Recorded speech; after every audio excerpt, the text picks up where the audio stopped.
Model, 69-plate Vauxhall Vivaro 2900 Sportive S.5 CDTI engine knocking needs repair no VAT.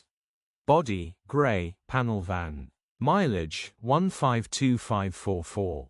Engine, 1499 cc DV5 RUCD. Transmission, 6-speed manual, front-wheel drive. Mechanical summary, takes a few more cranks to start than average, runs with a knock. Bottom end bearings are knocking. Definitely worth repairing as it is in beautiful condition. Condition summary, bodywork is very clean and presentable. Interior is very clean and has plenty life left in it.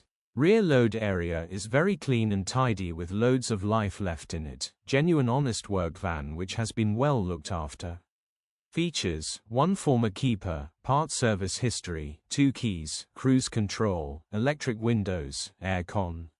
EU status, Euro 6. HPI, clear. Cap retail, £7,175 plus VAT. Click the link in the description for pictures and more info.